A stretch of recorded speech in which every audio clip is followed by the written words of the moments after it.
ভক্তিপূর্ণ প্রণাম।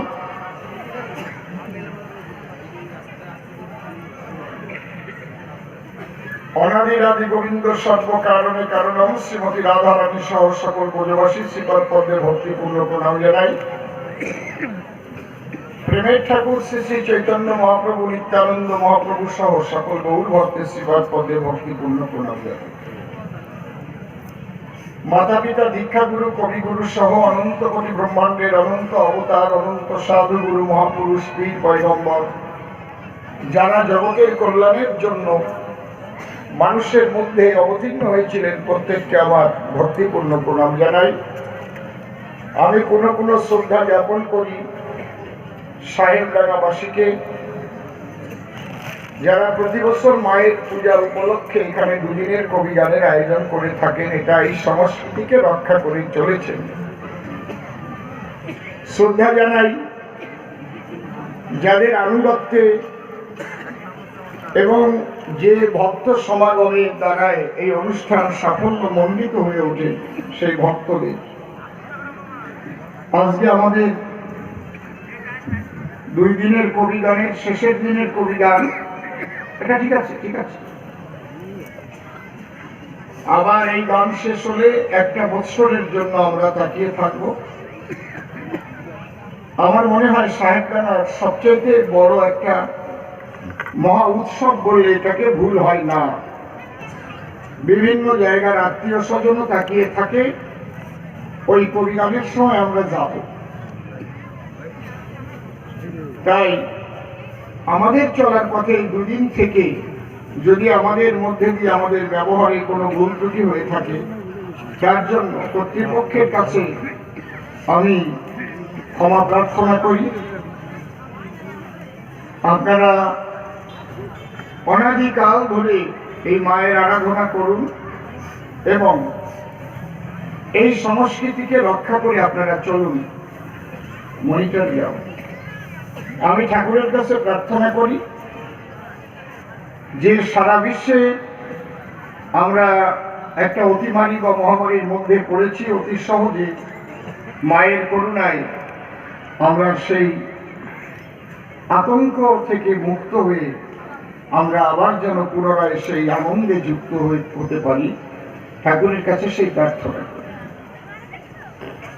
এবার আজকে যে পালা আরম্ভ হয়েছে, বৈষ্ণব সাহিত্যের সর্বশ্রেষ্ঠ আলোচনা হচ্ছে সাধ্য সাধন তত্ত্ব। আমার বাবাজি রবীন্দ্রনাথ সরকার খুব ভালো, খুব সুন্দর করে প্রশ্ন করেছে, তাতে কোনো রকম কোনো অসুবিধা নাই। কিন্তু কিছু কিছু স্ববিরোধী কথা বলে ফেলেছে, যেটা হিসেব করে বলেন। যেমন আমরা যখন কথা বলছি তখন চৈতন্য চরিতামৃত লেখাই হয়নি। শ্রীমান মহাপ্রভু চলে যাওয়ার 65 বছর পরে এই চৈতন্য চরিতামৃত লেখা হয়েছে। সব কথা বলা যাবে, কিন্তু ওইটুক খালি না বললেই হবে যে চৈতন্য চরিতামৃতে লেখা আছে। কারণ চৈতন্য চরিতামৃত এমন একটা গ্রন্থ, বিভিন্ন গ্রন্থ থেকে কালেকশন করে করে নিয়ে আজকে তার রেফারেন্স দিয়ে চৈতন্য চরিতামৃত লেখা হয়েছে। শ্লোক সিদ্ধান্তগুলো যে ওখানেই আছে, অন্য জায়গায় নাই তা না, প্রচুর রয়েছে। মাত্র শ্লোক অষ্টক বাদ দিলে 8টা শ্লোক যেটা শ্রীমান মহাপ্রভু উচ্চারণ করেছিলেন তাকে বলে শ্লোক অষ্টক। ওই 8টা শ্লোক বাদ দিলে আর যেসব ওর মধ্যে মেলে বিভিন্ন গ্রন্থ থেকে সেইটা কৃষ্ণদাস কবিরাজ কালেকশন করে বিভিন্নভাবে তার ভাষায় দিয়েছেন লিখে। এইগুলোকে খেয়াল রেখে বলতে হবে। যেহেতু আজকে রায় রামানন্দ মহাপ্রভু, রায় রামানন্দ কখনোই বলতে পারে না যে রাধা নাম নাই, তাহলে তুমি প্রশ্ন করতে পারো না বা রাধা প্রেম সদ্দাসী রামণী, তাহলে তুমি কোন জায়গায় পেয়ে? তুমি যদি বলো যে রাধা নাম ভাগবতে নাই, তাহলে আমি যদি প্রশ্ন করি তাহলে তুমি কোথায় পেলে এটা রামানন্দ ভাই? এটা এই সিটিং বাজিটা আমার সাথে করতেছো কেন? অনেক হিসেব রেখে কথা বলতে হবে। একটু এদিক ওদিক হয়ে গেলে জ্ঞানী গুণী বুদ্ধিজীবী সাধুগুরু মহাজন শাস্ত্রজ্ঞ তাদের কানে বিষের মতো তখন বেজে ওঠে। ঠিক বললাম না বেঠিক বললাম? দেখি কি বলছি, রাধা নাম নাই, আমরা রাধা কৃষ্ণ বলে কেঁদে বেড়াই, রায় রামানন্দ বলছে রাধা নাম নাই। কি বিষের মতো লাগে না? কি সাধু আপনি পান? লাগে তো। আপনার কথাটাই আমার মুখ দিয়ে বলছি যাতে এটা সংশোধন হয়। এটা বলা যাবে অন্য ভূমিকায় যখন হবে। সমানন্দ পরিব্রাজক হয়ে মহাপ্রভুকে প্রশ্ন করে দাও, সেখানে বলা যাবে। রায় রামানন্দ এটা বলা যাবে না, কারণ রায় রামানন্দ স্বয়ং বিশাখার সখী। সে বৃন্দাবনে কৃষ্ণের সঙ্গে ছিল তার মাখামাখি, নিজে একজন রসিক শেখর, 3.5 রতির 1 রতি নাকি গোটাই কথা করছেন না কেন? তাহলে এই কথাই যে কত বড় হয় ক্ষতি, এই দিকে রাখতে হবে আগে মতি।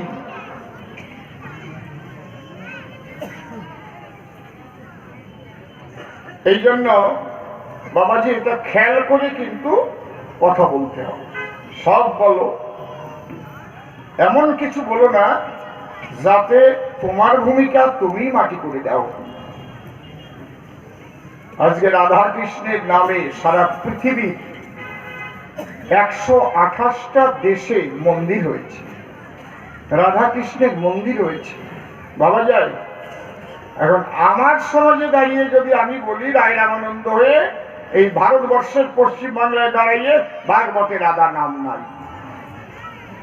ভাগবতে তো রাধা কৃষ্ণের ছবি প্রথমেই দেওয়া আছে না কোথায়? কি তার সাথে কথা কর না কেন? খালি চুপ করে থাকলে হবে নাকি?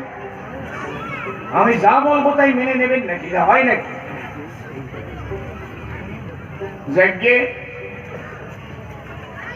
প্রশ্নগুলো খুব ভালো হয়েছে, তার জন্য ধন্যবাদ জানাই বাবাজিকে। কারণ সেও তো আমাকে কাকা বলে ডাকে, আমি তাকে বাবা বলে ডাকি। আমাদের মধ্যে একটা আছে মাখামাখি। হরি বল হরি বল। তুই কি গল্প মনে করেছিস নাকি? ওর একটা গল্প মনে করেছে, সেই জন্য আমি সে আমারে কাকা বলে ডাকে আর আমি তাকে বাবা বলে ডাকি। এই যে কইছি ও হাসিয়ে পড়েছে। হ্যালো, এটা আরেকটু বলবো বাবা, কমাই দিলে কেন? Hello monitor. এইবার গুরুর কৃপায়, গুরু গোবিন্দের কৃপায়, আমার মহাপ্রভুর কৃপায় দেখা যাক কতটুকু বলা যায়, চেষ্টা করব। তবে এক কথায় প্রশ্নগুলো ভীষণ ভালো ভালো প্রশ্ন করেছে বাবাজি, তাতে কোনো ভুল নাই। হরি বল। দাও একটা ধ্বনি দিয়ে। কোনটা বেশি হয়ে গেলেই লিকেজ হয় না, কোনটা না বাড়িয়ে ভলুমটা বাড়ালে লিকেজটা হবে না। জয় রাধে, জয় রাধে। হ্যালো হ্যালো, হরি বল, জয় রাধে। বলুন একটু লাগবে, কোন আবার বেশি কমাই দিলে কিন্তু বোমা হয়ে যাবে। কি জিনিস? জয় রাধে। হ্যালো,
এলো সোনার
গৌর হরির যুগল পদ্ম হৃৎপদ্মে করি আরাধ্য শুদ্ধ চিত্তে প্রণতি জানাই।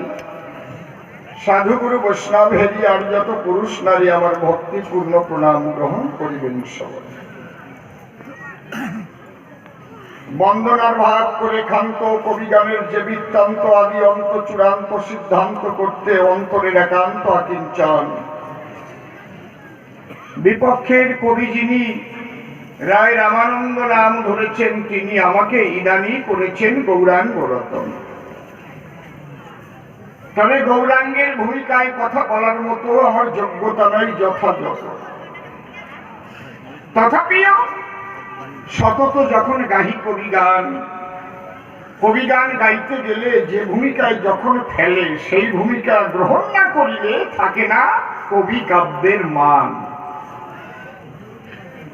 তাই কবি কাব্যের মান রাখিতে আমাকে হবে চৈতন্যের ভূমিকা নিতে। তার আগে জোর হাতে শ্রীমান মহাপ্রভুর চরণে ভক্তিপূর্ণ প্রণাম করেছি দান। কোথায় তুমি মহাপ্রভু? জীবনে তোমায় দেখিনি কবু, তবু তুমি বিভু হতে বিভু নিত্য নিরঞ্জন। তুমি কৃপা করে বসে আমার হৃদ মন্দিরে এই নরাধমের অধরে কৃষ্ণ কথা করো আলাপন। হরিবল। আমি তার উপরে দিলাম ভার, তারে করলাম কর্ণধার, কাব্য সিন্ধু হব পার অন্তরের একান্ত কিঞ্চন। এইবার অসীম নামটি পরিহরি, নাম ধরিলাম গৌর হরি। আমরা দুজনে কিভাবে আলোচনা করি আপনারা করবেন তার বিশুদ্ধ রস আস্বাদন। এই যে আমরা দাঁড়িয়ে সভা তুলি, ছন্দে ছন্দে কথা বলি, এই ছন্দগুলি আমাদের মুখস্থ থাকে না কদাচন। এটা নয় মুখস্থ, কখনো নয় পকেটস্থ, যখন তখন হয় সাব্যস্ত সবারই স্মরণ।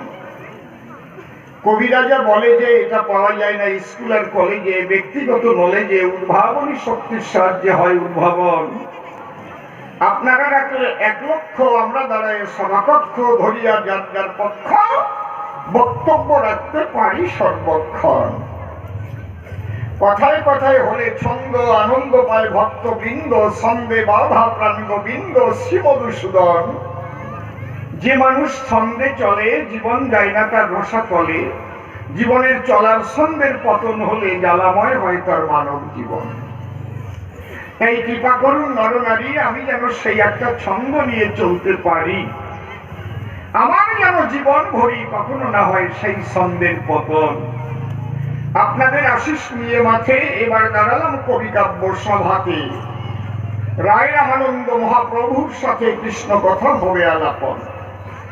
বসে শোনেন জ্ঞানী নরে, রায় রামানন্দ মূলত প্রশ্ন করে সাধ্য সাধন তত্ত্ব ধরে, যে তুমি বাহ্য হয় উত্তম বললে কিসের তরে, এইটা আমার জানতে আকিঞ্চন। কারণ প্রভু কয়ে পরশলোক সাধ্যের নির্ণয়, রায় কহে সধর্ম আচরণে বিষ্ণু ভক্তি হয়। প্রভু কহে ইহবাহ্য আগু কহবার, রায় কহে কৃষ্ণে কর্মার্পণে সাধ্য সার। পরিষ্কার কথা। প্রভু কহে ইহবাহ্য আগু কহবার, রায় কহে সধর্ম থেকে এই সাধ্য সার। প্রভু কহে ইহবাহ্য আগু কহবার, রায় কহে জ্ঞান মিশ্র ভক্তি সাধ্য সার। প্রভু কহে ইহবাহ্য আগু কহবার, রায় কহে জ্ঞান শূন্য ভক্তি সাধ্য সার। প্রভু কহে ইহ হয় আগু কহবার, রায় কহে প্রেম ভক্তি সর্বসাধ্য সার। প্রভু কহে ইহ হয় আগু কহবার, রায় কহে দাস্য প্রেম সর্বসাধ্য সার। প্রভু কহে ইহ হয় আগু কহবার, রায় কহে সখ্য প্রেম সর্বসাধ্য সার। প্রভু কহে ইহ উত্তম আগু কহবার, রায় কহে বাৎসল্য প্রেম সর্বসাধ্য সার। প্রভু কহে ইহ উত্তম আগু কহবার, রায় কহে কান্তা প্রেম সর্বসাধ্য সার। প্রভু কহে ইহ উত্তম আগু কহুয়া। এরপর একটুকার কয় নাই। রায় কহে ইহার পিছে পুষে হেন জনে, না জানি এমন মানুষ আসলে ভুবনে। তার মধ্যে রাধা প্রেম সাধ্যা শিরোমণি, কৃপা করে কহ রায় আগু কিছু শুনি।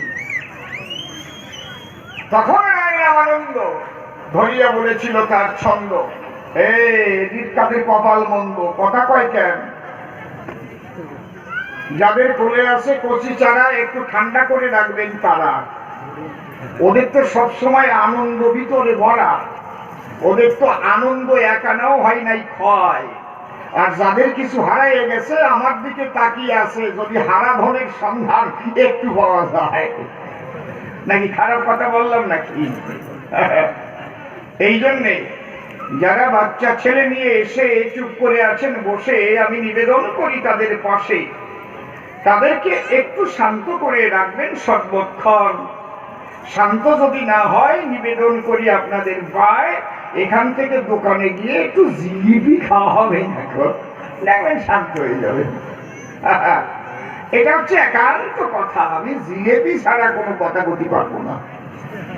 আমি আজকে অবাক হয়ে গেলাম, মাইরি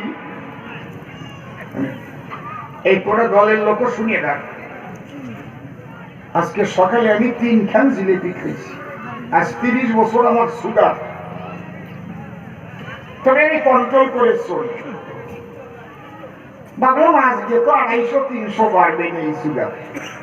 আজকে দুপুর বেলায় সুগার টেস্ট করে দেখছি, যেটা 6 মাস 1 বছরের মধ্যে হয় নাই, মোটে 90। তারপরে আবার জিলেপি নিয়ে খাইছি, তোকে জন্যও ধুলছি। আমি অবাক হয়ে গেলাম ভাই, 3 খান ওই রকম রসালো জিলেপির পরে সুগার তো বাড়েই যায়। 1 বছরের মধ্যে ওষুধ খেয়ে যেখানে নিতে পারি নাই, এই জিলেপির কেমন গুণ আপনারা তাই শুনুন। তাই বলে আপনারা খাবেন না, কিন্তু ওইরকম 3 খান খাই আপনার বাড়িও যেতে হবে।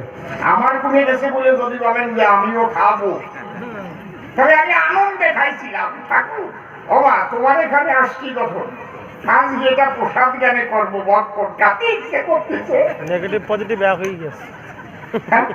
নেগেটিভ পজিটিভ কি হলো, মানে আমার চিন্তার বাইরে হয়ে গেল। মনের কথা খুলে কই, 1 বছরের মধ্যে আমার পিপি কখনো হয় নাই 90, অর্থাৎ খাবার 2 ঘন্টা পরে। মেশিন তো আছে আমার ব্যাগের ভিতরে, খোসা দিলেই রক্ত ধরে। অবাক কাণ্ড না? তাই বলে এই শুনে জানো তুমি এবার সুগারওয়ালা মানুষ জমবে খাওয়া খাইয়ে না। তারপরে বলবা অসীম সরকার কইছে খাইছিলাম, চিৎকারায় পড়িস, ওর মধ্যে আমি নাই।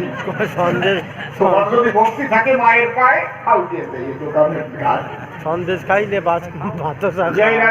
সন্দেশ ক্যান্সার। কথা বসে শোনেন বিজ্ঞ শ্রোতা, কথার পরে কথার লতা বাড়ে সর্বক্ষণ। একটা চারার কথা বলতে গিয়ে কত কথা এলো চলিয়ে, তবে ওই কচি বাচ্চাদের কোলের মধ্যে রাখবেন সর্বক্ষণ। কেন জানেন? ঘুমিয়ে আছে শিশুর পিতা সব শিশুদের অন্তরে। বলা যায় না ভবিষ্যতে কি করে কোন যন্ত্রে, তাই না? প্রত্যেকের ভিতরে একটা শক্তি নিহিত রয়, ঠিক সময় যখন পাবে ওই শক্তি বিকশিত হবে। এই জন্য সন্তানদের ভালো করে লেখাপড়া শেখাতে হয়, ভালো করে যত্ন নিতে হয়। এইটুকু আমি বলে গেলাম ধর্মরাজ সভায়। এইবার রায় কহে বাৎসল্য প্রেম ওগুলো তো হয়ে গেল, ডাক দিয়ে বললাম তাই, তাহলে এরপরে একটু শুনতে চাই। তখন একখানা গান শোনায়, পহিল হিলাদ ও নয়ন ভেঙ্গ, নয়ন ভঙ্গ ভেল, অনুদিন বার হলো, অবধিনা গেল না স রমণী রমণ না হাম রমণী, দুহু মন মন ভেল পেশ হলো জানি। শুনে তখন গানখানি গৌর দিয়ে হাত ছানি, রায় রামানন্দকে করলো মানা, শুনো ভাই রামানন্দ পেয়ে গেছি পরমানন্দ, আর বলতে হবে না। কিন্তু আগে বোঝা দরকার কি সাধ্য সাধন তত্ত্ব কারে কয়। এই না বুঝলে আলোচনা বোঝা সম্ভব নয়। এর চাইতে কঠিন আলোচনা বৈষ্ণব সাহিত্যে আর মেলে না, যেটা MA ক্লাসে বর্তমান পাঠ্য আছে মহাশয়। বুঝতে পারছেন? খুলে বলি, সবপাশে ইউনিভার্সিটির অনেক প্রফেসররা আমাদের কাছে আসে, এসে বসে ডাক দিয়ে বলে, তাই এই বাহ্য কার্য এগুলো তো বোঝার মতো শক্তি আমাদের নাই। সরকার মহাশয়, এর মধ্যে কি লেখা হয় একটু বলেন তো। তাই এত কঠিন ব্যাপারটা। সাধ্য কি? প্রাপ্তি। সাধ্য শব্দের অর্থ হচ্ছে প্রাপ্তি, সাধন শব্দের অর্থ হচ্ছে কি? পথ। কৃষ্ণ প্রাপ্তির পথ বহুবিধ আশয়, কৃষ্ণ প্রাপ্তির পথ বহুবিধ আশয়, কিন্তু কোন পথে পরিপূর্ণ কৃষ্ণ প্রাপ্তি হয়? কৃষ্ণকে ধ্রুব পেয়েছে, প্রহ্লাদ পেয়েছে, সখীরা পেয়েছে, সখারা পেয়েছে, মা পেয়েছে, বাবা পেয়েছে, তাই তো? ভগবানকে হনুমান পেয়েছে, অনেকে পেয়েছে, কিন্তু পরিপূর্ণ পাওয়া কাহাকে বলে? ওইটা শুনবে বলে মহাপ্রভু এসেছে রামানন্দের স্থলে। আলোচনাটা কোন জায়গায় এইবার বুঝিয়ে যদি একটু কথা বলে তাহলে ভালো লাগে। প্রশ্ন করা হলো, প্রভু কহে পরশ্লোক সাধ্যের নির্ণয়, প্রাপ্তির নির্ণয় করো। রায় কহে স্বধর্ম আচরণে বিষ্ণু ভক্তি হয়। এইটা তুমি আমার সঙ্গে একটু চিটিংবাজি করিস। ও বাবা, খালি বলেন একটু গভীরে যাবেন, গভীরে যাবেন, যাবো, কিন্তু শোনার সেই লক্ষ্যটা রাখবেন। আমার কাছে বলো দেখি, অহাই রামানন্দ, তোমার যা কাব্য ছন্দ, কৃষ্ণ আর বিষ্ণু এক নাকি? আমি তো তোমার কাছে কৃষ্ণ কথা শুনতে এলাম, তুমি বিষ্ণু ভক্তির কথা কেন বললে মমধাম? একটু আগে বলো তো, করিয়া বর্ণ। কৃষ্ণ বিষ্ণু এক, বিষ্ণুর কয় হাত বলেন? বিষ্ণুর কয় হাত? জোরে বলেন। 4 হাত। 4 হাতে কি কি আছে? শঙ্খ, চক্র, গদা, পদ্ম। কৃষ্ণের কয় হাত? 2 হাত। হাতে কি আছে? বাঁশি আছে। যদিও এক শক্তি ভিন্ন, অন্য কিছু নাই, তথাপিও লীলার দেশে বিষ্ণু ঐশ্বর্যের আর মাধুর্যের কামাই। এইগুলো আগে না বুঝে এলে না, আমি যদি কই না জানি তাহলে কি করিয়া বলেন তো দেখি? আমি একটা গল্প পড়ব, হয় নাকি? তাহলে গোড়ার থেকে তো বুঝে আসবো। কৃষ্ণ আর বিষ্ণু লীলাতে এক নয়, একজন ঐশ্বর্যের কর্তা আর একজন মাধুর্য মণ্ডিত হয়। কি গোসাই, ঠিক তো নাকি? বৃন্দাবনে অপ্রাকৃত নবীন মদন, কাম্বিস কাম গায়ত্রী যাহার উপাসন। আচ্ছা আনন্দ ভাই, তোমার কাছে আমি একটু শুনতে চাই। আমি কৃষ্ণ কথা শুনবার তরে এলাম যখন তোমার ধারে, তুমি প্রথমে চিনতে পারো নাই আমারে, পরে আমার ভিতরে তুমি কি করেছিলে দর্শন? পহেলা দেখিলাম তোমার সন্ন্যাসী স্বরূপ, এলে কেন দেখি তোমার শ্যাম গোপভূ, বাম ভাগে দাঁড়ানো তোমার কাঞ্চন পাঞ্চালিকা, তার স্বর্ণ জ্যোতিকে তোমার সর্বঙ্গ ঢাকা, রাধা অঙ্গ কৃষ্ণ অঙ্গ মিলে হলে শ্রী গৌরাঙ্গ, তুমি তো বাকিয়েছ দিয়ে প্রেম আনন্দ। হায় হায় হায়, তোমার কাছে আমি তোমার কোলের খোকা, আমি বোকা। তুমি তো দেখেছো আমি এলাম কৃষ্ণ কথা শোনার পরে, তুমি বিষ্ণু ভক্তির কথা কেন বললে আমারে? এই প্রশ্ন তোমার ধরে আমি আগে করলাম। দাম এই মারোয়ারি বুদ্ধি পাইছো নাকি? নাকি মারোয়ারি বুদ্ধি?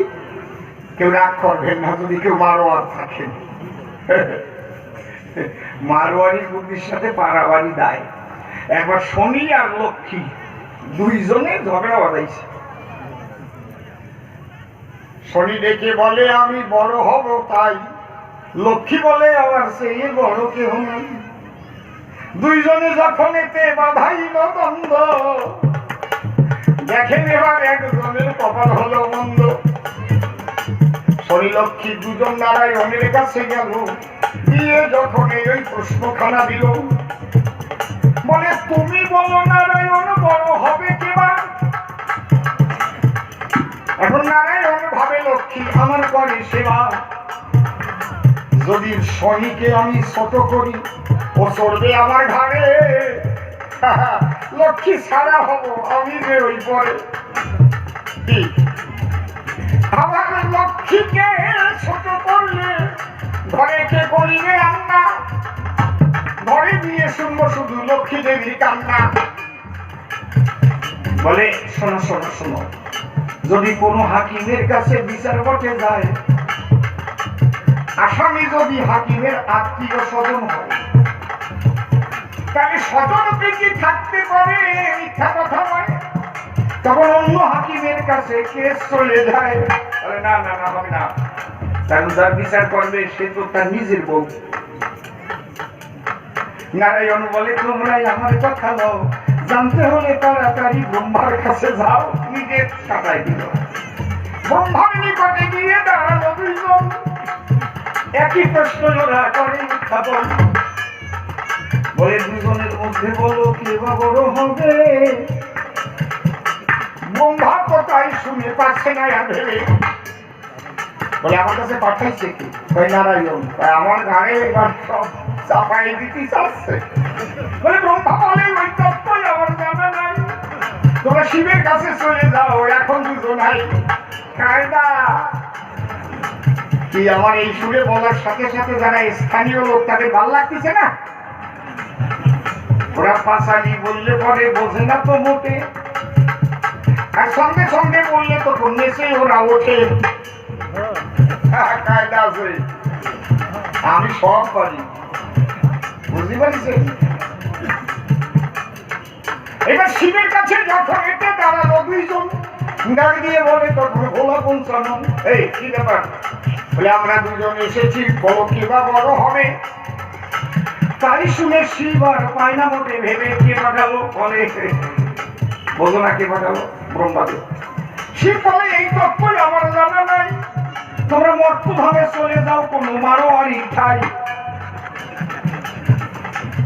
দুইজন ছদ্মবেশে মারোয়ারির দোকানের দ্বারো দেশে এলো। মারোয়ারির কাছে গিয়ে প্রশ্ন যেই করি, যদি কোনো কারো গুরু কাউকে কোনো বাক্য দেয়, ওই বাক্য পেয়ে যদি শিষ্য নিজের জ্ঞান খাটায়, এই কথাটা বললো এতে ভালো হবে না মন্দ হবে? তাহলে তার কি আর ভবিষ্যৎ ভালো হবে কি? একজন শিষ্য গিয়ে বলছে, বাবা আমার যে রাত্রে প্রায় নাইট পলিউশন হয়। গুরুদেব বললো একটা কাজ করি, তাহলে রাত্রি বেলায় দোকানের থেকে বড় পাই নিয়ে ন্যাকড়ার মধ্যে নিয়ে ওই জায়গায় বান্ধে তুই ঘুমাইস। আর ও ধরি বল ভাবে কি শালা গুরুদেব তো আমারে এইবার মনে হয় নিমোনিয়া জ্বর বাঁধাবে, তাহলে কাজ হবে? যে কোনো কারণের তরে গুরুদেব বাক্য দিয়েছে তারে, গুরুদেব ওটা দেখেছে পরীক্ষা করে, এইভাবে 2-4 দিন রাখলে পরে তাহলে ওর কাজ হবে, মিথ্যা কথা নয়। তাহলে যদি ভক্তির মধ্যে জ্ঞান দেখা যায়, জ্ঞানের মিশ্রণ দেখা যায়, ওটা কিন্তু বিশুদ্ধ ভক্তি নয়। বিশুদ্ধ ভক্তি না হলে ভগবানকে পাওয়া যায় না কোনো কালে। আগে পাওয়ার কথা কওয়া, কারণ কি সাধ্য মানে প্রাপ্তি, সাধন মানে পথ। আগে তুমি ভগবানকে পাও, তারপরে পাবার মধ্যে এক এক করে এগিয়ে গিয়ে যাও। একেবারে নিকটে পাওয়া সেই কথা হবে আজকে কওয়া। যখন বলল যে জ্ঞান শূন্য ভক্তি সত্যসার, আমি বললাম চমৎকার। এতে হয় কি? হয় কৃষ্ণ দর্শন হয়। জ্ঞান শূন্য ভক্তি হলে ভগবানের দেখা মিলে।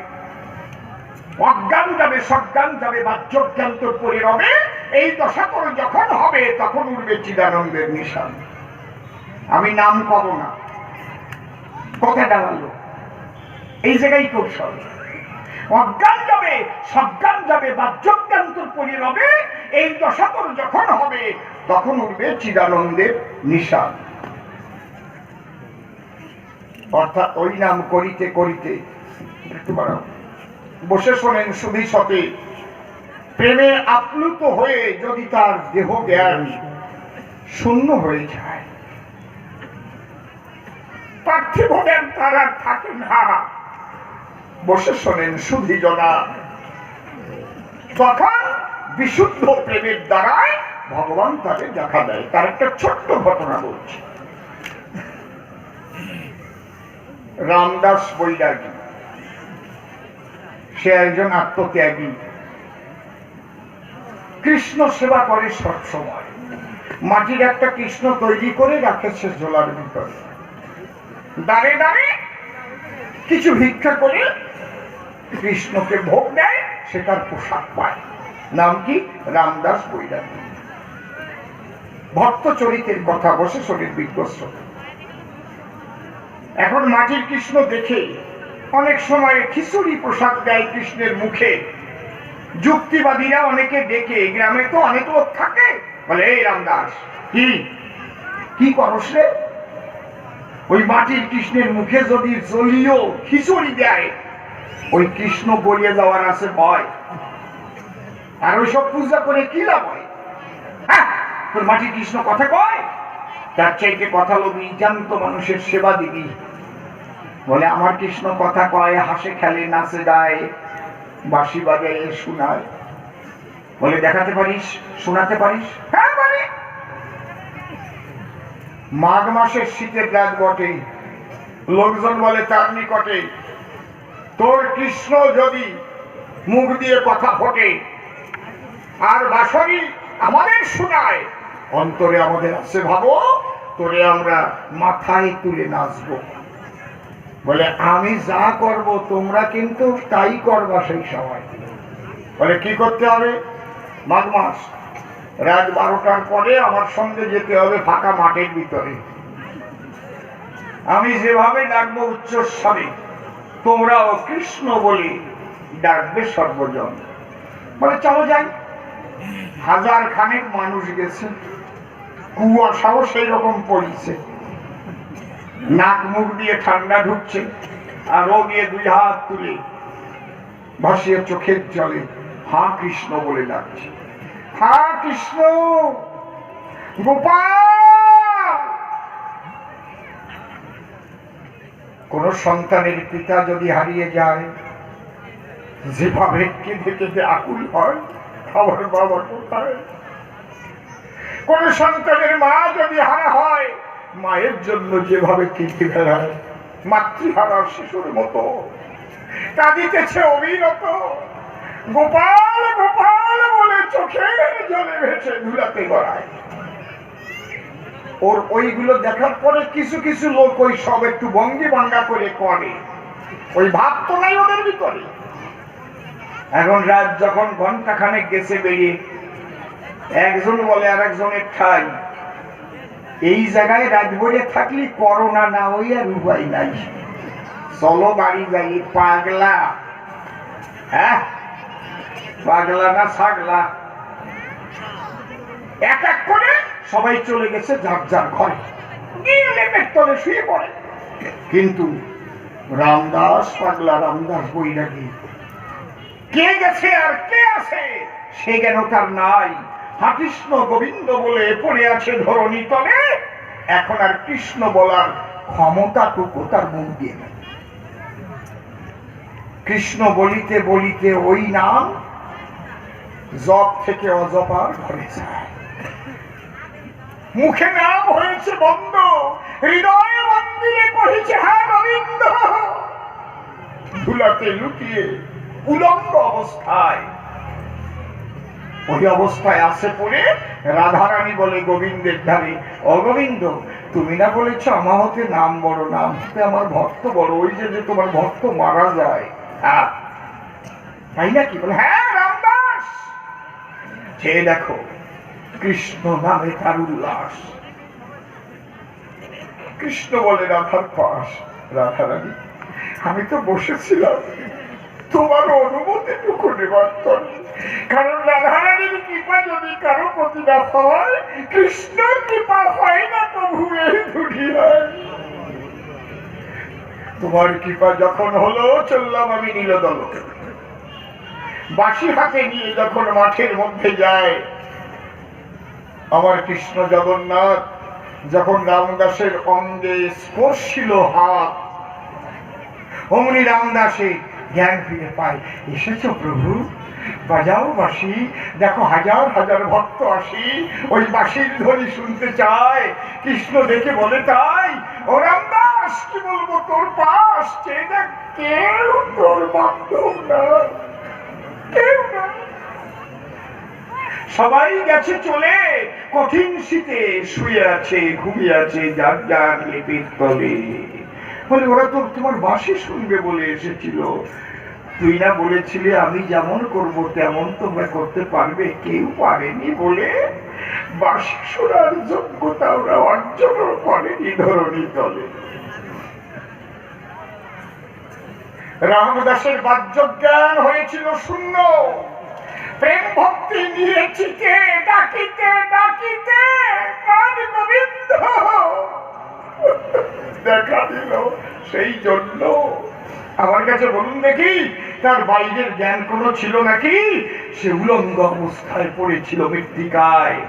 এমন যদি কেউ হতে পারে বিশুদ্ধ প্রেম ভক্তির জোরে জ্ঞানের অতীত হলে পরে কৃষ্ণ দর্শন দেয়।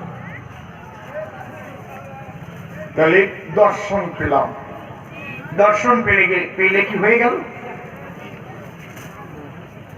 এরপরে সেবা। সাধন আর ভজন কিন্তু এক জিনিস নয়। সাধনা করে সাধ্য বস্তু যখন এলো ধারে, এইবার ভজন মানে সেবা করতে হয় তারে। বাবা, আমি অসীম সরকারের একটা কথা বলি সভাতে। এখানকার অসীম আমার মিটে, সে তো ফোনে ফোনে আমার সঙ্গে কথা কয়, মিটে আসতে হবে কিন্তু, ঠিক আছে। কিন্তু যখন এসে গেলাম তখন কিন্তু কাজ আরম্ভ হয়ে গেছে, বিছানাপত্র কড়াকড়ি আরম্ভ হয়ে গেছে, সেবা কাজ আরম্ভ হয়ে গেছে, রান্না হয়ে গেছে, মিটে খেয়ে নাও। বুঝতে পারছেন? তাই ডাকিতে ডাকিতে যখন সাধ্য বস্তু এলো, তারপরেই সেবা কার্য আরম্ভ হইল। শান্তভাবে প্রেম ভক্তি নিয়ে ডাকতে হয়, ডাকার পরে তারে পেয়ে তারপরে সেবা কার্য করে। এই সেবা কার্য 4 প্রকার। কি কি? দাস্য, সখ্য, বাৎসল্য, মধুর। তুমি প্রভু আমি দাস, প্রথম সেবার এই প্রকাশ। খুব লক্ষ্য করে শুনুন। দাস্য প্রেমের পরাকাষ্ঠা হনুমানের কথা আমার রামানন্দ বলেছে। সবাই ভালো ভালো চমৎকার বলে গেল, ধন্যবাদ জানাই। চমৎকার সুন্দর করে ব্যাখ্যা করে তুমি উপস্থাপনা করলে পরম ভক্ত হনুমানের। তার জন্য তোমার সিপাত পদ্মে একটা প্রণাম জানাই। বসে শোনেন বিজ্ঞ শ্রোতা, এবার আলোচনা হবে পাবার মধ্যে কার কেমন নৈকট্যতা। একটা সংসারে মা থাকে, বাবা থাকে, ছেলে থাকে, মেয়ে থাকে, চাকর থাকে, বউ থাকে। মালিককে কে কিভাবে পায়? তাহলে দাস হয়ে পেয়েছিল বীর হনুমান। সুন্দর তুমি দিলে সমাধান। কিন্তু রামায়ণে কোথাও কি লেখা আছে ভাই হনুমান রামের সঙ্গে তুই তুকারি আলাপ শুনতে পাই? আছে? এরাম এদিকে আয়, এদিকে আয়, আমি একটা ফল পেয়েছি, তুই অর্ধেক খা, আমি অর্ধেক খাই। আছে? কথা কইেন, জীবনে শুনেছেন? কথা কর না কেন? পারে না, পারে না, সম্পর্কে বাধা দেয়। দাস প্রভু সম্পর্ক হলে এই কর্ম হয় না ধরণী তলে। তোমার ইচ্ছায় আমি চলি, এ কথা সদা বলি। তোমার শক্তিতে আমি শক্তিমান, যে কথা বলতো বীর হনুমান। ভালো কথা, এই জন্যই তো হয়, এই জন্যই তো হয়। কিন্তু সখার মতো নয়। এই জায়গাটা আরেকটু ক্লিয়ার করে দিচ্ছি। কি? সনাতন ধর্ম হচ্ছে বেদ প্রমাণ। বেদের বিধি অনুসারে দেয় ব্রাহ্মণের বিধান। এই জন্য বলে বেদের গুরু হয় ব্রাহ্মণ। তাদের বিধান অনুপাতে চলে সর্বজন। ঠিক তো? কিন্তু যখন সখ্য প্রেমে পদার্পণ করিল, বিধি মার্গ সেই স্তরে ধ্বংস হয়ে গেল। জয় রাধে। দুটো আছে মার্গ, বসে শোনেন জ্ঞানী বর্গ। একটা বিধি মার্গ আর একটা রাগ মার্গ। মেনে নেন আমার উক্তি, শুনে যান আমার উক্তি। একটা রাগাত্মিকা ভক্তি আর একটা বৈধি ভক্তি। বিধি মানে আইন। ভারতীয় দণ্ডবিধির 302 ধারায় ফাঁসি দেওয়া হইল। এটা হচ্ছে আইন। কিন্তু যখন সখ্য প্রেমে করল পদার্পণ, আইন ভঙ্গ হইল। তখন একদিনেতে শ্রীরাম সখা বনে যখন যায়, কৃষ্ণচন্দ্র সিধা মেরে ডাক দিয়ে জানায়, আরে ভাই আমার বড় ক্ষুধা লেগে গেছে, পাকা ফল এনে দিতে পারিস আমার কাছে? শ্রীরাম বলে, কৃষ্ণ ফল এখন কোথায় পাবো? খুঁজবার জন্য তবে বনতলে যাব। ধীরে ধীরে শ্রীরাম যখন বনের মধ্যে যায়, পাকা একটা ফল ওই ঝুলছে দেখতে পায়। আস্তে আস্তে গাছে চড়ে সেই ফল আনে। শ্রীরাম তাকাই আছে ফলটার পানে। উপর দিয়ে সুন্দর রং দেখা যায়, কিন্তু ভিতরে কেমন রস, এটা মনেতে সংশয়। উপর দিয়ে ভালো দেখা যায়, কারণ মাখা ফল তো উপর দিয়ে দেখা যায় ভালো, ভাঙলে পরে সেই ফল ভিতরে দেখালো। শ্রীরাম ভাবে, কৃষ্ণের কাছে আমি নিয়ে যাব, তার আগে এক কামড় খাইয়া দেখিব, যদি ফল সত্যি সত্যি ভালো বটে হয়, আনন্দ পাবে আমার কৃষ্ণের সময়। এই বলে শ্রীরাম সখায় এক কামড় খেল। সুমিষ্ট রস যখন ফলের মধ্যে পেল, এই যে বেদ বিধি নষ্ট হয়ে গেল, তুমি বারবার বাজারের থেকে কৃষ্ণ সেবা দেবার জন্য আপেল আনি আগে এক কামড় খাইয়ে কৃষ্ণ পূজা করতে পারবা? বাবা কেটে বারবার তোলো, এত সোজা। 5 রকমের মিষ্টির কথা বললি, আরো কম কম দামের মিষ্টি যেগুলো সেইগুলো আনবানে। একবার ভাববানে এটা কৃষ্ণ ভালো খাবে না মন্দ খাবে, কায়দা আছে। মন বুঝে ধন আর বিসি গুনিয়ে করি। টাকা খায় ফকির হাতে, গু খায় বাড়ি। শুনিস কায়দা আছে, ওটা কব না, এখন পরে কব। আগে আলোচনাটা করিয়ে নেই, যে জায়গায় ঢুকছি সেখান থেকে বেরোই নেই। একটা আমার শ্রীরাম সখা যখন এতে খেল, সুন্দর রস যখন ফলের মধ্যে পেল, আনন্দের শ্রীরাম তখন করিল গমন, কৃষ্ণের কাছে এসে দিল দর্শন। এ কানাইয়া, আয় ভাই সুন্দর ফল পেয়েছি বটে, এই বলে দাঁড়াইল কৃষ্ণের নিকটে। কৃষ্ণ ওই ফল করিয়ে দর্শন, শ্রীরামের কাছে প্রশ্ন করে উত্থাপন, এই এত ফল কেন দিলি বলতো আমার খাই? দাঁত দিয়ে কাটা আমি দেখিবারে পাই। কামড়ে খাইছে দেখা যাচ্ছে। শ্রীরাম বলে, এতো ওই জ্ঞান আমার নাই, মনের মধ্যে ফল আমি যখন নিতে পাই, এটা দিতে ফল না মিছে ফল দেখিবার পরে কামড় দিয়েছি আমি ফলের উপরে। এর মধ্যে কিসের আমার হলো অপরাধ? কেন তুই বন্ধু সাথী আমার বাপ? তুই খাবি এই ফল, যদি ফল তিক্ত হয়ে যায় তাহলে ব্যথা পাবি তুই যে আমার কৃষ্ণর সময়। আমি সেই বোধে এক কামড় খেয়েছিলাম ভাই, মনে হয় আমি তোর অন্যায় করি নাই। তখন কৃষ্ণ তারে ধরে দিল আলিঙ্গন, বলে একে বলে সূক্ষ্ম রস, শ্রীরাম ভীষণ। অমনি ওই ফল ভাগ করে দুজন মিলে খায়, এর গালের থেকে আবার ওর গালে নেয়। রামায়ণে আছে এসব, আমি কাউকে ছোট করছি না। স্তর ভেদে, রতি ভেদে, ভক্ত ভেদে, পঞ্চকরকার, শান্তদাস্য সূক্ষ্ম বাৎসল্য মধুর রতিয়া।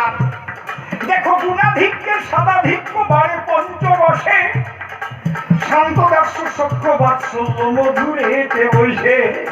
জয় রাধে। তাহলে আমরা বেদ বিধি কোথায় গিয়ে নষ্ট পেলাম? যখন সূক্ষ্ম প্রেমে হাজির হলাম। এই জন্য ওখান থেকে উত্তম আরম্ভ হল। বোঝা গেল? এরপরে বাৎসল্য। বাবা দেখেন বাৎসল্যের মূল্য। উনি কিন্তু অনেক কথা বাৎসল্য সম্পর্কে দিয়েছে বক্তৃতা। যিনি কৃষ্ণ জগতে পিতা, পরের বাড়ির ননি চুরি করে খায়, আর মা তাই দেখার পরে গাভী ঠান্ডা কঠিন দৌড়ে কৃষ্ণকে বেঁধে ঘরে রেখে দেয়, তাই তো? আবার ওই জটিলা বা কুটিলা এসে ডাক দিয়ে বলে যশোদার পাশে, এই তোর ছেলেটার স্বভাব ভালো নয়, এর তার বাড়ি যাবে, এর তার ননি চুরি করে খাবে, যেদিন মানুষ সুযোগ পাবে সেদিন কিন্তু মারবে ওটাই।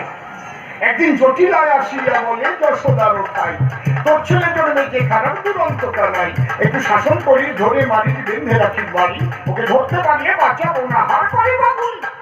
ছেলেটি ভারী খারাপ, বাপরে বাপ, কেমনি ঘরে যায়, মাচার তলায় ননির হাড়ি চকচক করে খায়। ভাবে কেউ জানে না কি যন্ত্রণা করেছে সংকটে, রান্নাঘরে শোনা বউ শিহরিয়া ওঠে।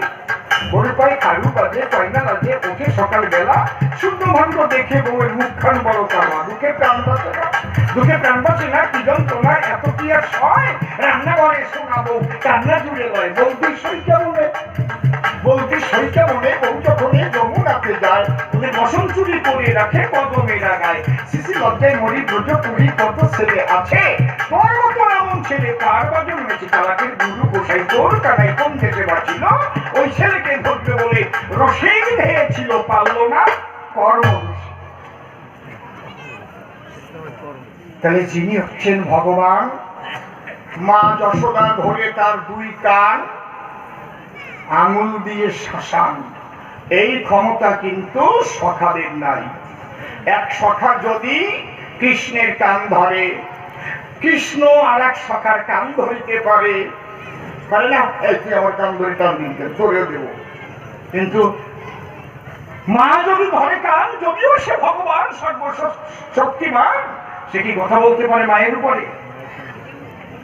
এই জন্য এক ধাপ উপরে। এরপরের কথা যদি করতে যাই বর্ণ, কান্তা প্রেমের কথা করিল বর্ণ। কান্তা প্রেম, কান্তা মানে কি আর কান্ত মানে কি?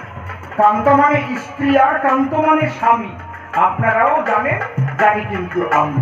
নায়ক নায়িকা যাহারে কয়, কান্তা কান্ত প্রেমের পর্চা আসবে।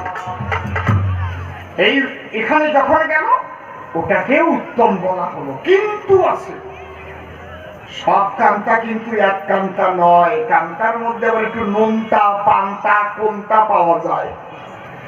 কান্তা মানে বউ, সব বউ একরকম হয়। কান্তা আছে তিন প্রকার, কাণ্ড বড় চমৎকার, এটা বোঝার বিষয়। রাধার কথা বলবো পরে, থাকেন একটু ধৈর্য ধরে। কি কি সাধারণী, সামঞ্জস্য, সামর্থ্য বলে যারে। সাধারণী কান্তা যারা, রাগ করবেন না আপনারা, তারা নিজের সুখ চাহে সর্বদা। আত্মসুখে কম করিলে দরকার হলে স্বামীকে ফেলে অন্যের হাত ধরে দূরে চলে যায়। আজকে দেখেন না ফোনে ফোনে কি আরম্ভ হয়েছে, ওরে বাবা রে, আই লাভ ইউ। এদিক স্বামী কাজ করতে দুবাই গেছে, ওখান থেকে টাকা পাঠাচ্ছে, আর উনি জ্বালা সহ্য করতে না পেরে ওই টাকা পয়সা নিয়ে আর একজনের হাত ধরে উনিও কাজ করতেছে। এ জায়গার মানুষ ওইরকম না, এই জায়গার মায়েরা সব ভালো মা, আপনারা কিছু ভাববেন না, ওই রকম না, কেউ না। এ জায়গায় সবাই স্বামী ছাড়া কিচ্ছু বোঝে না। আর যদি ওই রকম কারো ভাগ্যে জুটিয়ে বসে, সে জানে সে মত্ত কোন রসে। এটা বলে সাধারণই কান্তা। এটা মনে পড়ে গেছে, কব গল্প, একটা গল্প বলবো। মানে মহাপ্রভুর ভূমিকায় দাঁড়াইয়ে গল্প বলা যায় না, আপনার যদি পারমিশন দেন তাহলে একটা বলি সমস্যা বলবো। একজনের ভাগ্যে ওই কান্তা জুটিছে, যখন যায় রান্নাঘরে ভালো জিনিস রান্না করলে পরে আগে নিজে রান্না করার পরে নিজের পেটটা ভরে। পূজা এলে স্বামীর কাছে কয় 10,000 টাকা দামের একটা বেনারসি দিবা আমায়। বলে কি বলো তুমি, আমার ঘরের নারী, আমি 10,000 টাকা বেতনে তো ছোট্ট একটা কোম্পানির চাকরি করি, আমাকে 2,000 টাকা বোনাস দেয়, আমি 10,000 টাকা পাবো কোন জায়গায়? পাবা না, বিয়ে করে সুর কি মনে হয় নেপালিদের সুর কি।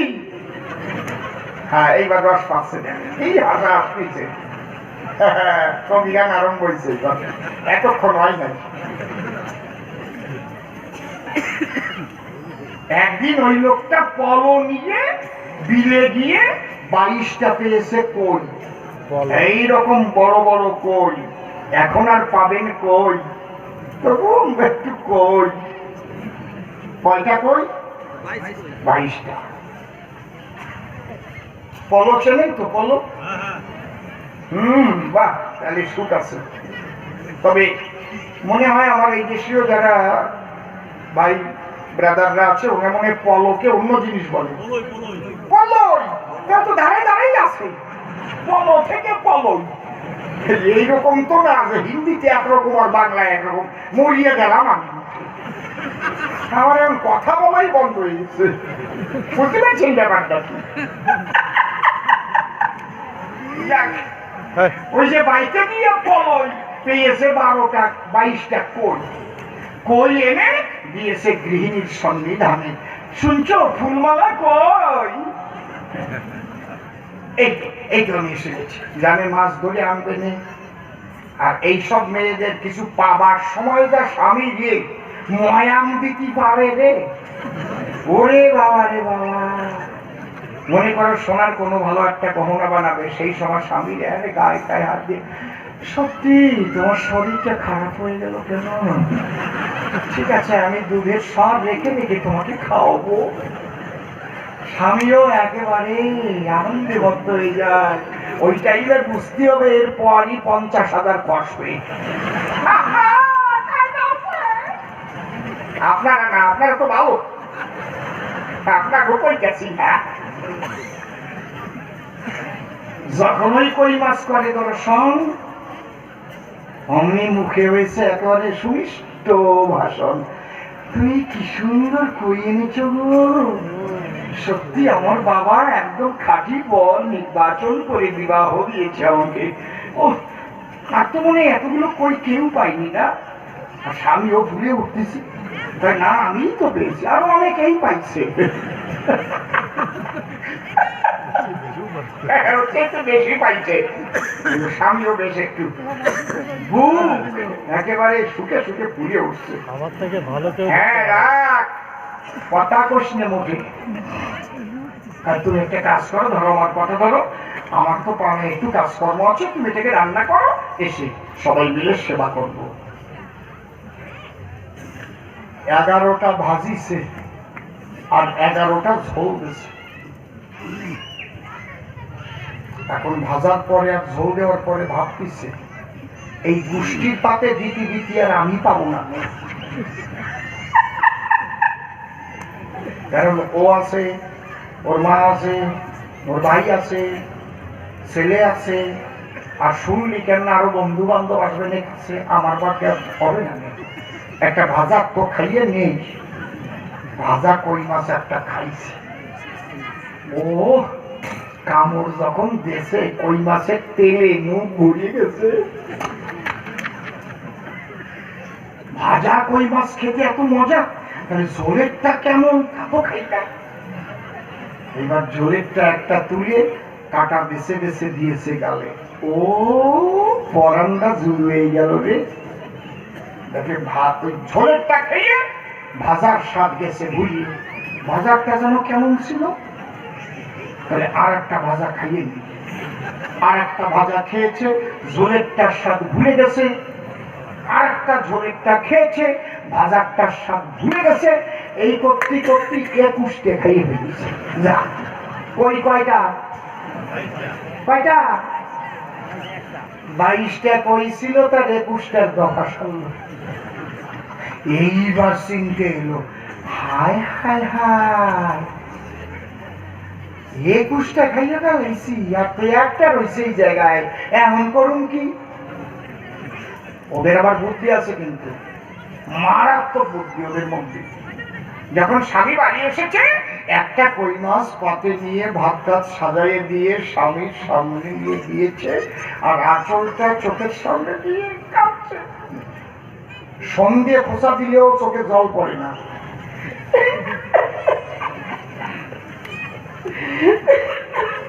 স্বামী ভাই কান্দো কেন? তার তুমি বুঝবো কি, 22টা কই আনছি না, জীবনে তো খাইবার পারলাম না, আমার ভাগ্যে তো হইল না। 22টা খাইছে, কিন্তু কান্দো কেন? 22টা তো কই, এইটাই তো আমি কই। কিন্তু তুমি একটা দিছো তো কই, কান্দো কেন? তোমার ভাগ্যে হবে না এটা বলো কেন? কি হয়েছে আমার কাছে কও, দরকার হলে আরো কিনে দেব। কই ছিল তো 22, দুইটা দিয়ে দেখছি তোমার বড় ছেলে 22 মানে রাশি ওই গণকাই ছিল। আমি ভাবলাম ছেলেটার শরীরটা তো প্রায় খারাপ থাকে, আমি গণকারকে হাতটা দেখাইছিলাম, তাই টেহাটুই ছিল না। গণকায় ভালো কই মাছ যখন দুইটা আমার দিয়ে দাও, টাকা দেওয়া লাগবে না, দুইটা দিলাম। তাই তবুও তো থাকে 20, তুমি তো বুঝবো না, তবুও তো থাকে 20। দুইটা নিয়ে গেছে এই পাশের বাড়ির বুড়ি, কয়েকদিন বাঁচবো রে, এবং অন্তত দুইটা কই মাছ আমার খাইয়ে মরি না দিয়ে পারি। বলো ওই বুড়ি আমাদের কম কাঁথা সেলাই কইরা দিয়েছে, তা তো ঠিক। বলে তাও তো থাকে 18, দুইটা নিয়ে গেছে। ওই যাই ছিল 18, মানে যারা কাঁসা পিতল ছিদ্র হলে সেরে দেয়, ওদের আঞ্চলিক ভাষায় 18 কয়। ভাই তাও তো থাকে 16। এই তো দুইটা নিয়ে গেছে, যারা ছিল বলো তো নিজে তো একটা পলো বানাও নাই, তা তো ঠিক। তাও তো থাকে 14, দুইটা নিয়ে গেছে তোমার মামা তো ভাই বৈদ্য, তাও তো থাকে 12, দুইটা গেছে এই পাশের বাড়ির সরস্বতী আইছিল, ওই ছেলেটাকে পড়ায়, ও দুইটা নিয়ে গেছে। তাও তো থাকে 10, দুইটা দিয়ে রাখছি, এক ঠিলা কাঁচা রস খেতে দিচ্ছে রস। তাও তো থাকে 8, দুইটা দিয়ে রাখছি, এক বোঝা কাষ্ট। তাও তো থাকে 6, দুইটা দোয়ার সময় বসতে বসতে হয়ে গেছে ক্ষয়। তাও তো থাকে 4, দুইটা ওই খালু একটু যখন বাইর করে কাটকাইতে হয়ে গেছে ঘরের বাইর।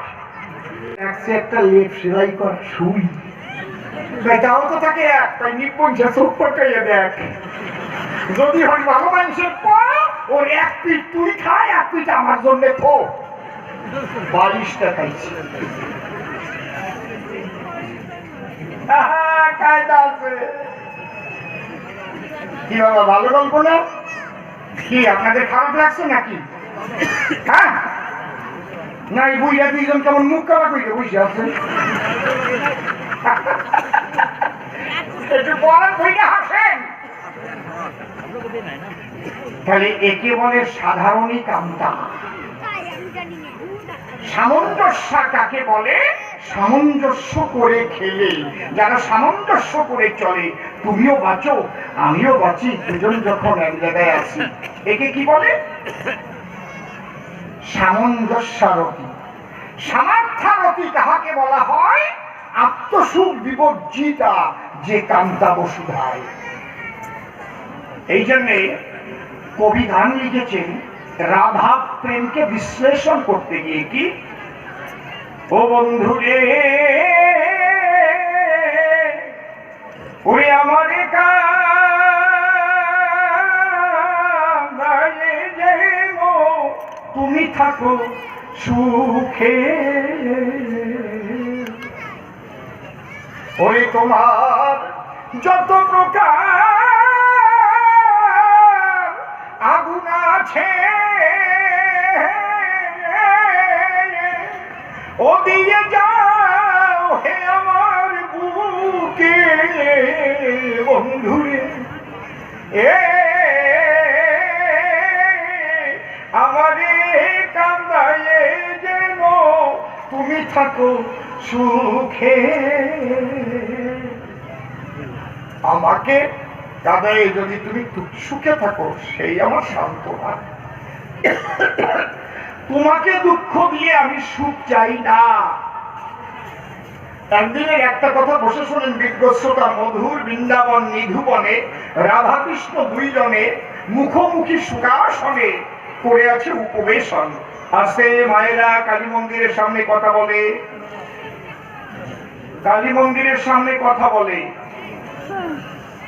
কৃষ্ণচন্দ্র ডেকে কয়, রাধা আমি কই তোমায়, আমি যতদিন তোমাকে বাঁশির সুরে করেছি আকর্ষণ, তুমি আমার বাঁশি শোনার পরে সমস্ত বাধা অতিক্রম করে আমার কাছে এসে দিয়েছ দর্শন। যখন যে চেয়েছি যা রাধে, আমি কৃষ্ণ শ্যাম চাঁদে, তুমি তাই আমাকে করেছ অর্পণ। তুমি আমার কথা লও, আজকে আমার কাছে তুমি কিছু চাও, তোমাকে আমার দিতে আকিঞ্চন। রাধা বলছে আমি চাইলে তুমি দিতে পারবে না। বন্ধু কি বলছো? আমি কৃষ্ণ সর্বশক্তিমান, তুমি চাইলে আমি দিতে পারবো না কেন? চাও না রায়? তখন চেয়েছিল বিনোদিনী রায়। কি চেয়েছিল? তুমি বাসো বানা, বাসো ভালো, তাতে কোনো দুঃখ নেই।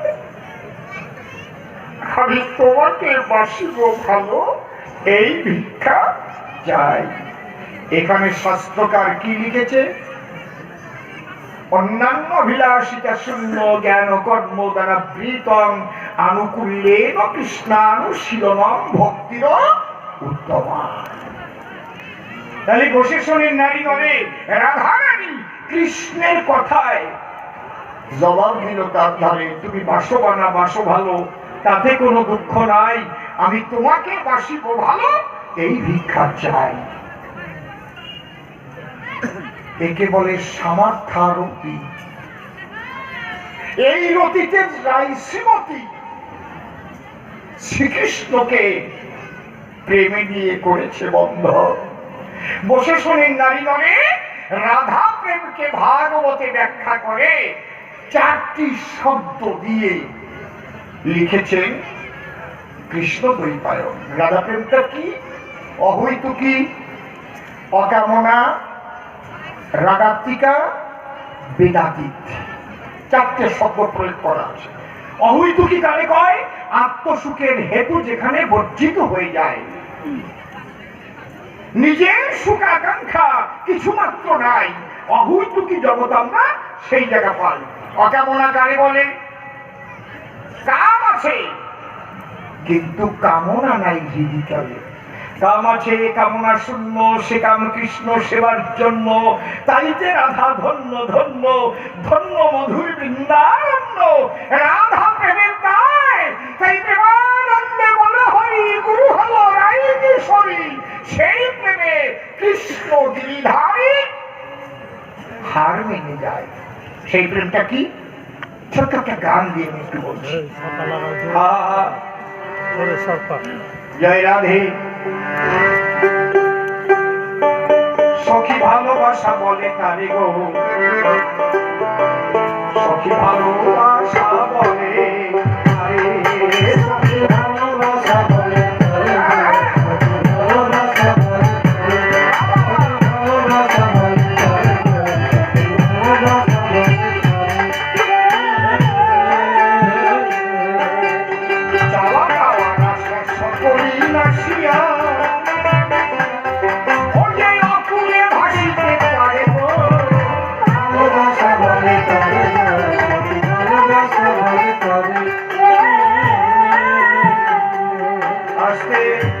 আমরা এক এক করে জায়গা মতো যাচ্ছি, কিন্তু খুব লক্ষ্য করে শুনতে হবে। যাওয়া পাওয়ার আশা সকলই নাশিয়া, ওকে অকুলে ভাসিতে পারে গো।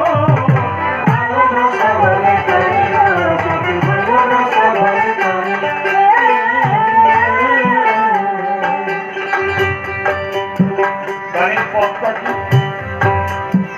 কোন ভালোবাসা? ভালোবাসা তো এখনো মানুষ করে, প্রেম মানুষ করে, কিন্তু সেই রাধা প্রেমের আলোচনা হচ্ছে। যাওয়া পাওয়ার আশা সকলই নাশিয়া, যে অকুলে ভাসিতে পারে। জাতি কুলমান সব করে দান, ওরে সাজিয়া কলঙ্কের হারে, সাজিয়া কলঙ্কের হারে।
পাতেন ওই ধুলোয় কিন্তু যারা বয়স্ক মানুষ তাদের বেশি কষ্ট হবে, যাদের একটু অ্যালার্জির দোষ আছে বিরাট ক্ষতি হবে তাদের।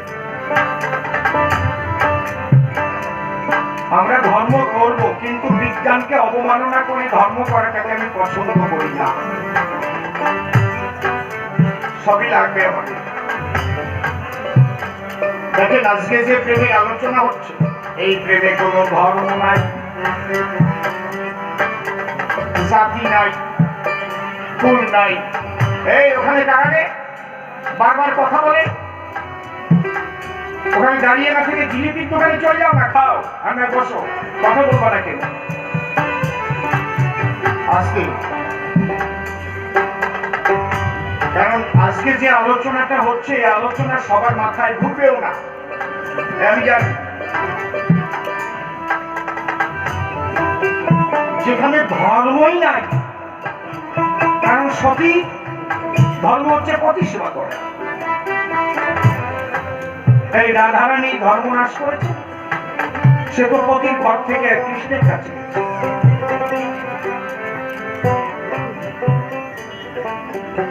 এই রাধারানী, এই জন্য যারা এটাকে না বোঝে তাকে বলে দেবীচারিণী, কলঙ্কিনী।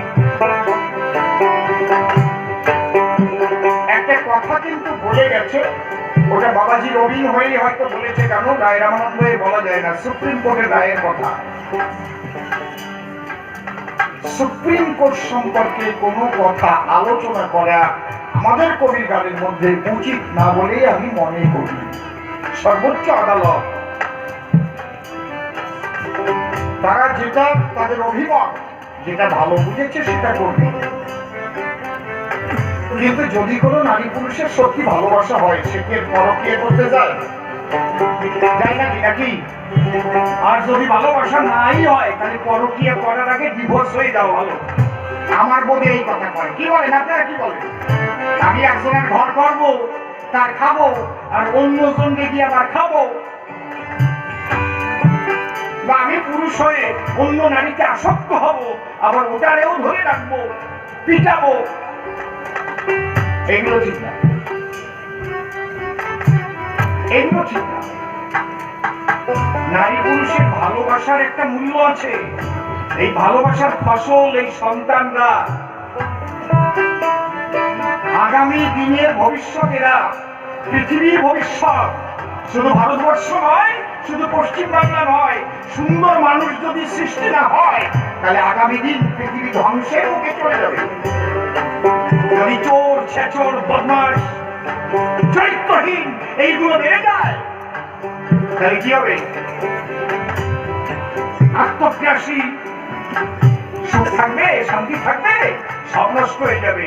তাহলে এই সুসন্তান জন্ম দেওয়ার জায়গা হচ্ছে নারী পুরুষের ভালোবাসার জায়গা। হরিবল গৌর হরিবল।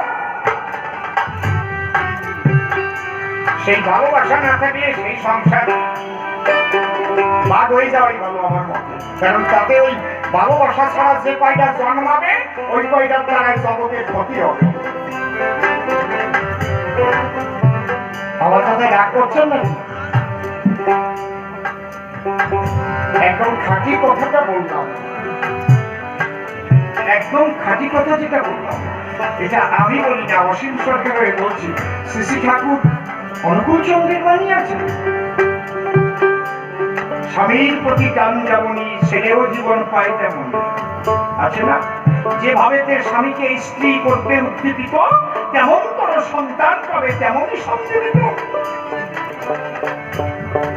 উন্নয়ন আর প্রজনন এই তো বিয়ের মূল, উন্নয়ন আর সুপ্রজনন এই তো বিয়ের মূল। যেমন তেমন বিয়ে করে করিস না তুই ভুল। পুরুষ মাগে নারীর প্রণয়, নারী মাগে টাকা, এমনি ভাবে চলছে জগৎ বাঁচা বাড়ায় বাঁচা।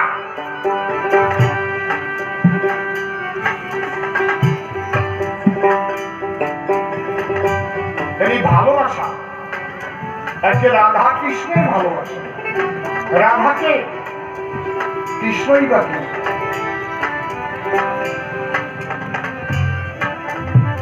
অনাদিকালে রাধা আজও আখি ছুঁড়ে, অনাদিকালে কৃষ্ণের বাঁশির সুরে। রাধা তো শুধু বৃন্দাবনে একটা রাধা না, ভাগবতে কি লেখা আছে? উনি বলছেন ভাগবতে রাধা নাম নেই। আত্মাতু রাধিকাশ্চৈব তয়ৈব রমণত সৌ আত্মারামস্থিত প্রাজ্ঞ প্রচ্ছদে কুর্বাণি। ভাগবতের শ্লোক।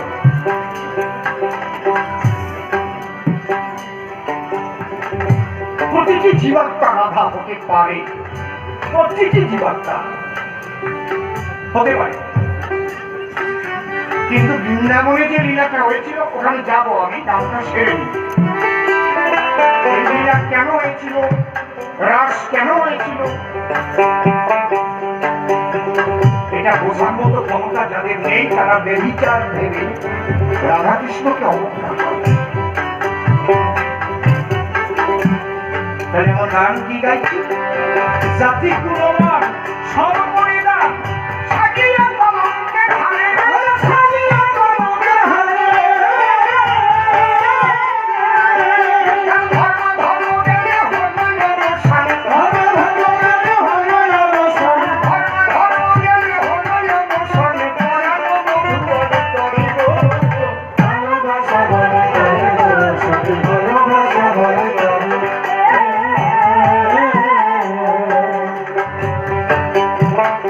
মরার আগে যেবা মরিয়া দেয় সেবা, অবশ্যই মরার আগে যেবা মরিয়া দেয় সেবা। আমি তোকে মারব, সরলীপুর বহির্মুখী সমাজকে মারো, দশেন্দ্রিয়ের বহির্মুখী সমাজকে মারো, অন্তর্মুখী করো। রাধা প্রেমে যাওয়াটা এত সহজ ব্যাপার নয়। জ্ঞান যোগ ভক্তি তিন সাধনের বসে ব্রহ্ম আত্মা ভগবান ত্রিবিধ প্রকাশ। ঈশ্বর নিরাকার, ভগবান সাকার। যদি বলেন কি বলছেন? হ্যাঁ, আপনার বাবা যতদিন বেঁচে ছিলেন নামের আগে কি লিখেন? শ্রী। যখন বাবা দেহত্যাগ করলেন কি লেখেন? ঈশ্বর। নিরাকারে চলে গেছে। একেবারে হাতে নাতে প্রমাণ দিয়ে দেখিয়ে দিলাম। ঠিক বললাম না বেঠিক বললাম? ঠিক তো? ঈশ্বর নিরাকার কিন্তু ভগবান সাকার। ভাগ আর মান, ভগবান। কান্তারসকে কেন শ্রেষ্ঠ বলা হয়েছে? আমরা যারা জীব, বিবর্তন বাদেও কিন্তু বলছে এক একটা জীব থেকে বিবর্তিত হতে হতে হতে হতে আমরা মানুষ হয়েছি, কিন্তু ওখানে সবকিছু সঠিক বলে আমি মনে করি না। কারণ বানর থেকে কখনো মানুষ হয়েছে বলে আমি এটা বিশ্বাস করি না। বানর বা হনুমান থেকে মানুষ হয়েছে, তাহলে হনুমান থাকতো না জগতে, একটা আস্তে আস্তে মানুষ হয়ে যাবে। মানুষ সর্বশ্রেষ্ঠ জীব। আমরা যখন অন্য জীব ছিলাম আমরা কিন্তু নারী পুরুষ সেই জীবের মধ্যেও ছিল কিনা স্ত্রীলিঙ্গ পুংলিঙ্গ। প্রকৃতপক্ষে এবার একটু একটু আমার কথার দিকে লক্ষ্য রাখেন, প্রকৃতপক্ষে ঈশ্বর নিরাকার। বলে আমরা যে সাকার, আমাদের মূর্তি সাকার, তার ভিতরে বাসনা জাগলো কি যে আমার মধ্যে যে অনন্ত গুণ, অনন্ত গুণ নির্গুণ অবস্থায় আমার মধ্যে রয়েছে, আমি সেই গুণের প্রকাশ ঘটাবো, আমি আনন্দ করব। যেমন আমি অসীম সরকার হয়ে যদি বলি আমি কবি গান করি, তাই তো? আমার মধ্যে কবি গাওয়ার গুণ আছে, কীর্তন গাওয়ার গুণ আছে, রামায়ণ গাওয়ার গুণ আছে, বাউল গাওয়ার গুণ আছে, নাম কীর্তন গাওয়ার গুণ আছে, আধুনিক গান গাওয়ার গুণ আছে।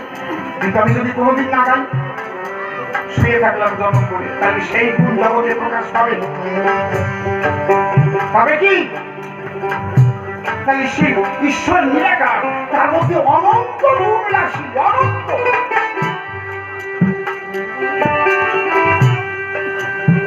অসীম, অনন্ত, অনাথ।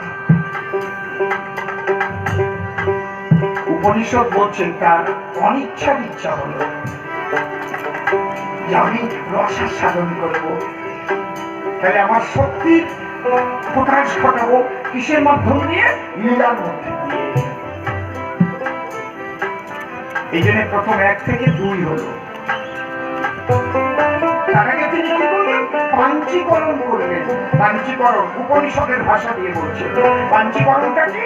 যে আমি যে জীব সৃষ্টি করব, আমার হতে সৃজিত হবে জীবগণ, কেমন পরিবেশে জীবন ধারণ, তার জন্য পাঞ্চীকরণ। কি কি? আকাশ, বাতাস, আগুন, জল, মাটি। আকাশাত জায়তে বায়ু, বায়ুর উৎপদ্যতে রব, রব উৎপদ্যতে ত্বম, ত্বম উৎপদ্যতে মহি। এই 5টা শক্তি কিন্তু ঈশ্বরের শক্তি। পৃথিবীতে এখন সব থাকবে, শুধু জল থাকবে না। আমরা বেঁচে থাকতে পারবো? পৃথিবীতে সব থাকবে, আগুন থাকবে না। আমরা বেঁচে থাকতে পারবো? পারবো কি? পৃথিবীতে সব থাকবে, শুধু বাতাস থাকবে না। বাঁচবো? এই জায়গাটা বৈষ্ণবদের কান্দিস 5টা অলঙ্কার। ক, ল, ই, নাদ, বিন্দু। ককারে পৃথিবীর জায়গা, লকারে জলসম্ভবা, ইকারে বন্দিত্বনাথ, নাদ্যাত বায়ু প্রলয়াতে, বিন্দুর আকাশস্তথা পঞ্চবীজ বিদ্যায়ে। এই জন্য বলছি এক অক্ষরে পঞ্চমূর্তি দেখায় যেটা গুরুকে, সেই গুরু আমি বলি সে কারণ।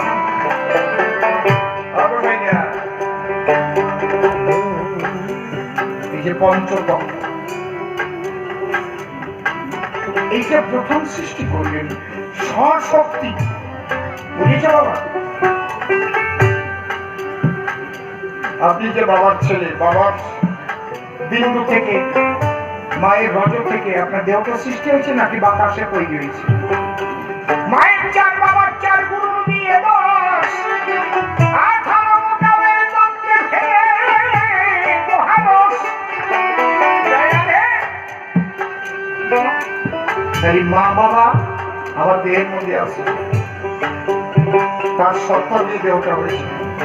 বলে ঈশ্বর তারই সত্তা দিয়ে আকার, বাতাস, আগুন, জল, মাটি যা কিছু করি দর্শন। কি রস আস্বাদন করবে বলুন? এইবার আমরা গোড়ায় চলে যাব। কোন রস আস্বাদন করবে বলেন তো? সব রসের চাইতে কোন রস শ্রেষ্ঠ? জোরে বলবেন। আগে রাইট। এই বাচ্চা দুটোকে সরান না। বাবা তোমরা বসো না, একটু বসো। তোমরা তো কিছু বুঝতে পারছো না, তবে একটু কথা বলো না। ওদের দিক তাকালে আমার ঘরে ওদের কথা মনে পড়ে যায়, এই জন্য বেশি কথা বলতে পারি। কি জ্বালা! তাই সব রসের শ্রেষ্ঠ রস কি রস বলুন? সিঙ্গার রস। বাহ বাহ বাহ বাহ বাহ, চমৎকার! এই রসের উপরে আর কোনো রস নেই। একটা নারীকে আপনি কোটি টাকা দিয়ে মুড়িয়ে রাখবেন, সোনা দিয়ে মুড়িয়ে রাখবেন, কিন্তু আপনার মধ্যে যদি পৌরুষত্ব না থাকে, তাহলে নারীটি কিন্তু আপনার কাছে থাকিবে না।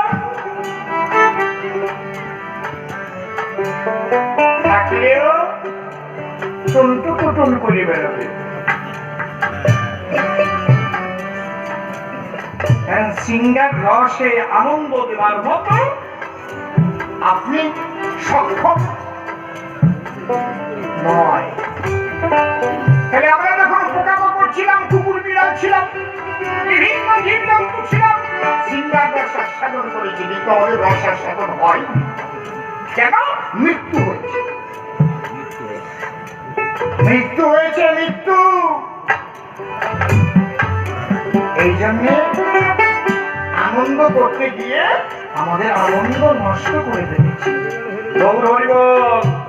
আলোচনার গোড়ায় চলে আসছি, কিন্তু ইভেন মানুষ তৈরি করলেন ঈশ্বর, সেই মানুষেও বুঝতে পারলো না যে সিঙ্গার রসে আনন্দ করতে গেলে সৃষ্টিকে রক্ষা করেও ঘরে ঘরে বৃন্দাবন ধাম তৈরি করা যায়, ঘরে ঘরে নারী পুরুষের গোলকধাম আনন্দধাম তৈরি হয়।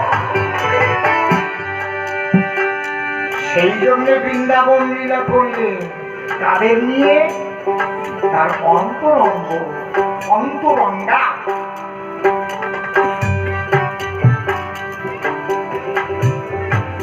যারা ভক্তা হয়ে যে স্ত্রীলিঙ্গ বহু যুগের মুনি ঋষি যারা প্রার্থনা করেছিল তারা হে দয়াল, আমরা তোমার সঙ্গে সিঙ্গার রস আস্বাদন বলো, তাহলে তোমরা বৃন্দাবনে নারী হয়ে যাবে আর আমি পুরুষোত্তম শ্রীকৃষ্ণ হব। এদিকে আগের জন্মে আয়ান ঘোষ ছিল সুতপা ব্রাহ্মণ, সে ভগবানের আরাধনা করে ভগবানকে পাওয়ার পরে ভগবান বলল তুমি যা চাবা তাই দিব তোমার, যা চাবা তাই দিব তো দেবা তো? হ্যাঁ, বলে তোমার বউ চাই। তুমি বলো কি, কোন ভক্ত এরকম চাই নাকি? ভগবান বলল ঠিক আছে তাই পাবে, কিন্তু তুমি যে আকাঙ্ক্ষা পূরণের করে ভক্ত হয়ে আমার ঘরণীকে চেয়েছো তোমার ঘরে, তুমি নপুংসক হইয়া জানাবে আসবে, তোমার মুখে থাকিবে জ্বালা, আমার কাছে চাবি থাকবে আর তোমার কাছে তালা। তালা চাবি না পারি তুমি ঘুমাকে দিও।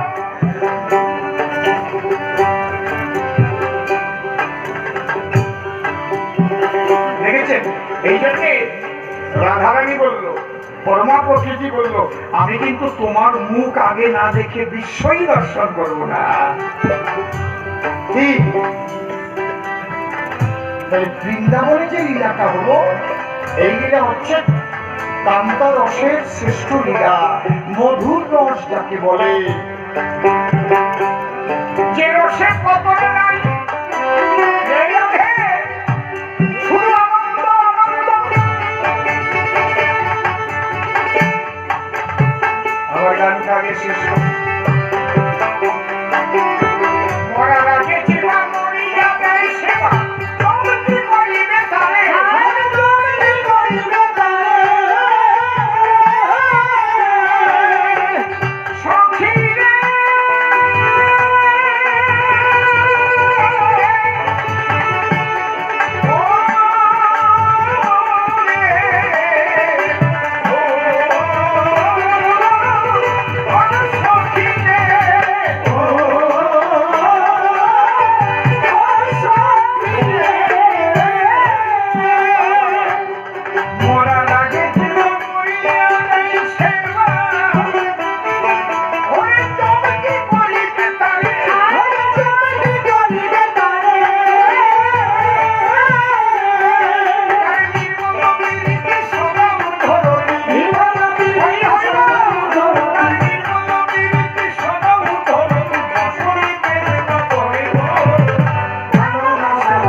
জানান তিনি হচ্ছেন শ্রীগুরু।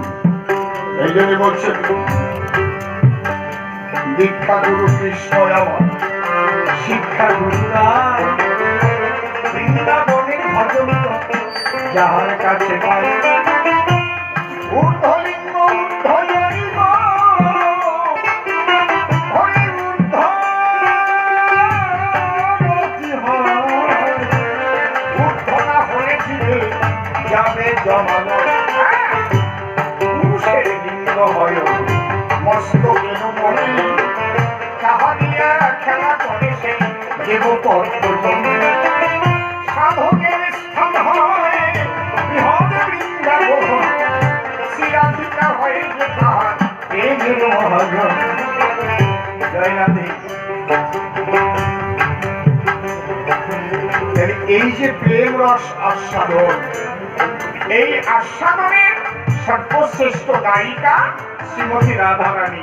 তাহলে আর যে 8টা সখী ছিল